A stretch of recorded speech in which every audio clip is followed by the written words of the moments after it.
I think what's important is just to unpack this heavy dinners and heavy lunches and light dinners because, the Western modern day life is people are having these huge dinners, huge heavy meals, and, huge protein meals at night. And we know through the science, even if we look at like heart rate variability, what happens when you have a heavy meal and a protein meal late at night, or you eat within a very close window to your bedtime. So maybe from Yeah, an Ayurvedic perspective, talk about that because it seems you're just yeah, saying it, big yeah, lunches and, yeah, but the yeah. average person doesn't even No, know that.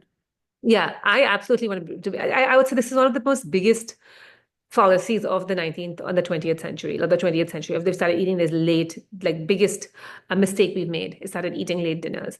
And before electricity, we didn't. But more than anything, we are diurnal mammals, right? So which means we rise with the sun and we sleep with the sun. And unless before Nikola Tesla invented electricity or Edison worked on the light bulb, we had no concept of staying up late and saying, hey, let's cook dinners and let's stay up after dark. I mean, how many oil lanterns are you going to really light to have big dinner parties? You're not Mm, going to, right? So people ate their soup. That's why the idea of eating your soup or your supper happened in the evenings.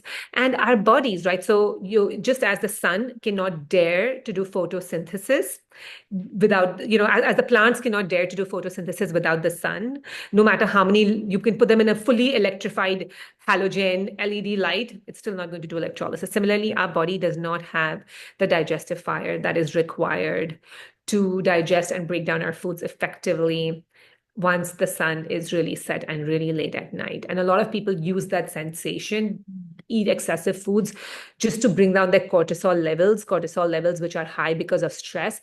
And high cortisol levels can feel like hunger to people. And then they come back from a busy day and they're like, oh, I'm so hungry, I'm starving. And they eat a big dinner to bring down that cortisol for them and to just feel like they're settled. And then they use that food coma, to actually get into bed and sleep.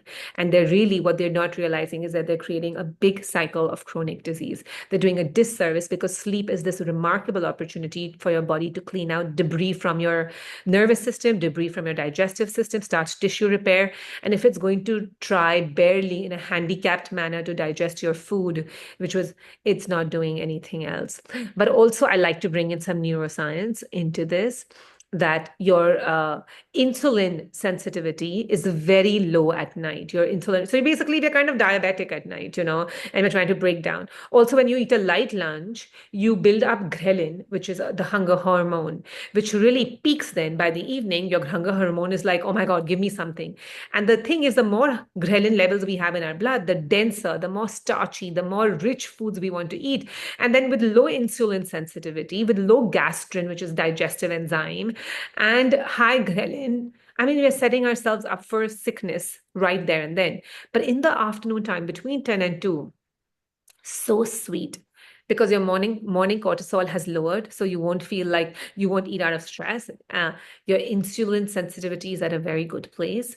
Your ghrelin has risen, so you have a sweet hunger, but it's not risen to a crazy level. And you have all these digestive enzymes which are in the system.